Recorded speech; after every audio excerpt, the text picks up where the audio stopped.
Bonjour à tous, bienvenue pour une nouvelle vidéo sur le carnet de l'externe. Aujourd'hui on va parler d'un sujet central pour l'examen et la pratique hospitalière. Je parle de l'AVC ou accident vasculaire cérébral. Alors on va décortiquer la vidéo en 5 parties.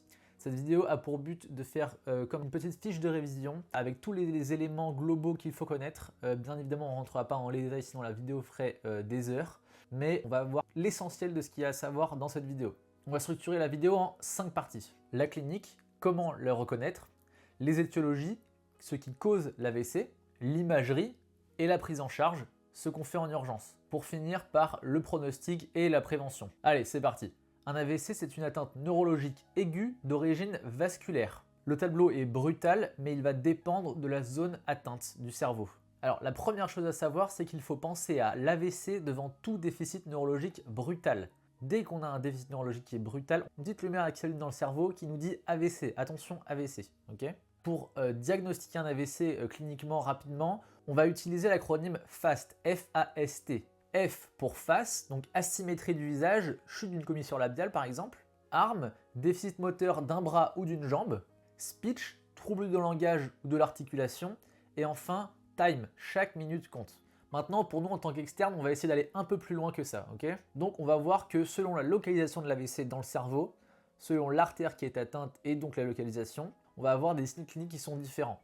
Donc quelles sont ces zones atteintes et les signes cliniques qui en découlent? Alors tout d'abord, on a l'AVC sylvien gauche, c'est l'AVC le plus fréquent, celui qu'on va voir le plus souvent. On va retrouver une hémiplégie brachiofaciale droite, une aphasie si l'hémisphère dominant est touché, donc en l'occurrence si l'hémisphère dominant de notre patient c'est l'hémisphère gauche, vu que c'est un AVC sylvien gauche, et souvent une hémianopsie latérale homonyme. Maintenant, l'AVC sylvien peut aussi être situé à droite, on parle alors d'AVC sylvien droit. On a les mêmes troubles moteurs que pour l'AVC sylvien gauche, mais de l'autre côté. Mais attention, ici on n'a pas d'aphasie. À la place, on va pouvoir retrouver une anosognosie et une négligence spatiale. Ensuite, on peut avoir un AVC du territoire vertébro-basilaire, donc du tronc cérébral. Alors, pour cet AVC-là, les signes peuvent être très variables. Ça peut nous donner une diplopie, des troubles de l'équilibre, une dysarthrie, des troubles de la vigilance, voire un syndrome de locked-in. Enfin, l'AVC peut concerner le cervelet, donc on a un AVC cérébelleux. On aura une ataxie, des vertiges, des nausées, voire des dysarthries. Alors, en cas d'AVC, il faut aussi penser aux signes d'appel non moteurs.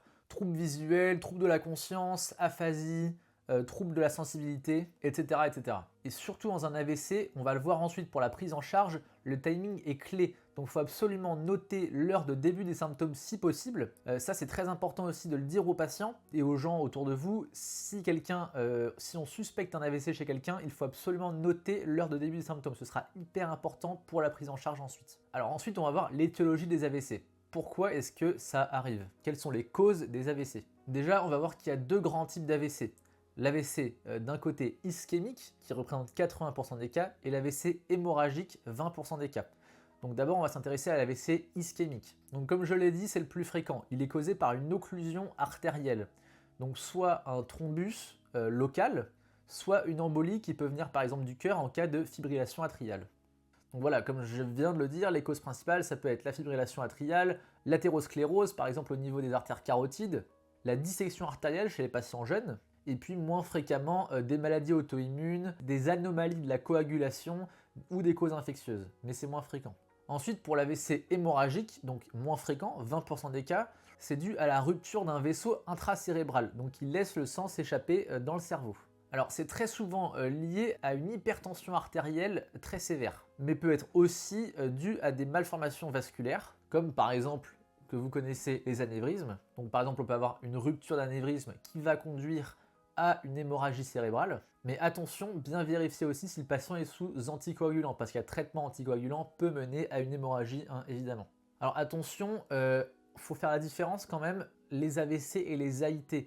AVC, accident vasculaire cérébral, et AIT, accident ischémique transitoire. Donc ce sont des mini-AVC qui vont rentrer dans l'ordre en moins d'une heure. Attention quand même, hein, un AIT est souvent un signe avant-coureur d'AVC futur. Alors pour un patient chez qui on soupçonne un AVC grâce aux signes cliniques que l'on connaît, que l'on vient de voir, on va tout de suite demander une imagerie en urgence. L'imagerie va nous permettre de localiser précisément l'AVC, donc d'établir un diagnostic positif et d'orienter la prise en charge. Donc en urgence, ce qui est souvent le plus simple et le plus rapide, c'est un scanner cérébral non injecté. Cet examen nous permet de rechercher une hémorragie qui va apparaître en hyperdensité spontanée. Si on n'a pas de signe d'hémorragie au scanner, on a probablement un AVC ischémique. Donc on va directement passer à l'IRM. Alors souvent, dans la majorité des cas, on va d'abord directement faire l'IRM. En ce qui concerne l'IRM, on va avoir 4 séquences clés pour justement le diagnostic et la prise en charge de l'AVC. On a tout d'abord la diffusion. Un AVC va apparaître en hypersignal en diffusion dès les premières heures. C'est un examen qui est très sensible. Il nous permet de localiser l'AVC et justement de faire le diagnostic positif. La séquence flair. L'AVC, donc la zone du cerveau qui est touchée, va apparaître en hypersignal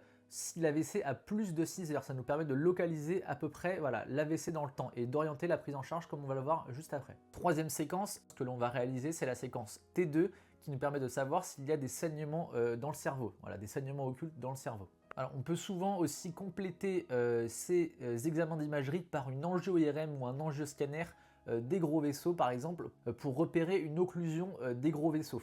Dans certains cas, on va aussi réaliser une IRM de perfusion pour évaluer la pénombre ischémique, donc qui correspond à la zone qui est à risque, mais récupérable chez le patient.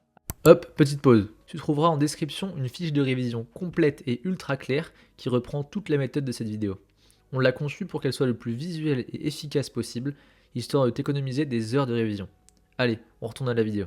Alors maintenant, on va voir la prise en charge. Une fois qu'on a regardé la clinique et l'imagerie, on va voir comment est-ce qu'on va prendre en charge notre patient. Alors déjà, chez un patient chez qui on soupçonne un AVC, grâce aux signes cliniques, par exemple lorsqu'on est chez nous ou dans la rue ou n'importe où, on va directement appeler le SAMU et le patient va être transféré le plus vite possible en unité neurovasculaire. En cas d'AVC ischémique aigu, on va avoir deux possibilités de prise en charge. Tout d'abord, la thrombolyse IV. Donc si l'AVC est arrivé il y a moins de 4h30, on peut réaliser une thrombolyse. Et également s'il n'y a pas de contre-indication, donc de saignement, d'hémorragie ou d'antécédent d'hémorragie.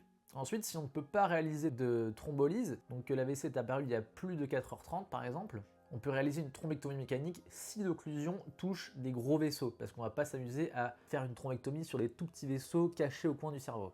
La thrombectomie mécanique est réalisable jusqu'à 6 heures, voire 24 heures pour certains patients. Ça, c'est pour les AVC ischémiques aigus. Maintenant, pour les AVC hémorragiques, on va arrêter tout anticoagulant. On va corriger l'hypertension artérielle sévère. Parfois, on peut demander un avis neurochirurgical si l'hémorragie est compressive, notamment au niveau du cervelet ou si on a un effet de masse par exemple. Bien sûr, ne pas oublier le monitoring, mais ça, dans tous les cas, lorsque le patient sera en unité neurovasculaire, il aura un scope, on prendra sa tension, sa saturation, sa glycémie, etc., etc. Tous les paramètres vitaux. Avec une surveillance neurologique clinique rapprochée. On va souvent venir réaliser un examen neurologique complet chez les patients dans les jours qui vont suivre leur AVC. Alors enfin, on va voir le pronostic chez les patients qui ont fait un AVC et la prévention. Le pronostic chez un patient qui a fait un AVC va dépendre donc de la rapidité de la prise en charge, de la localisation de l'AVC, du type d'AVC, bien évidemment, si c'est un AVC ischémique ou hémorragique, de la taille et de la localisation de la lésion. Donc par exemple, si l'AVC touche le tronc cérébral, c'est souvent plus grave. Et enfin, des comorbidités, comme dans toutes les autres pathologies, des comorbidités, donc l'hypertension, le diabète, l'obésité, l'hypercholestérolémie, etc. Alors en moyenne, on a un tiers, un tiers, un tiers.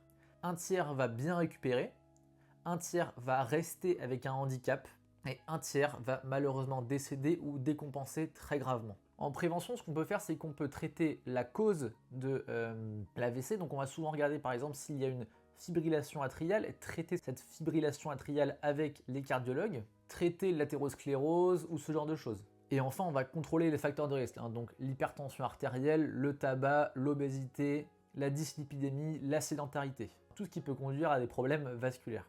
Donc ces patients-là vont avoir des suivis en neuro et en cardio qui sont réguliers. Donc en conclusion, l'AVC c'est une urgence neurologique majeure. Un diagnostic rapide et une prise en charge adaptée vont permettre d'améliorer grandement le pronostic du patient. C'est pour ça qu'il faut bien connaître la clinique et ce qu'on va rechercher à l'imagerie. Ça va changer le sort des patients réellement. Et puis souvenez-vous, chaque minute compte. Donc voilà, on a vu les grands points qu'il faut connaître pour l'AVC dans la démarche clinique, paraclinique, pour savoir justement diagnostiquer un AVC. Je vous retrouve très vite pour une nouvelle vidéo sur le carnet de l'externe. Si vous avez des suggestions de sujets de vidéos qui vous intéressent, des choses que vous ne comprenez pas ou des sujets sur lesquels vous aimeriez avoir un résumé, n'hésitez pas à le dire dans les commentaires. Si vous avez des questions sur ce sujet, sur l'AVC, voilà, des choses qui n'ont pas été très claires, qui n'ont pas été très précises, ça peut arriver. N'hésitez pas à me le demander également en commentaire. Allez, on se retrouve très vite pour une nouvelle vidéo sur le carnet de l'externe. Bonne révision et salut!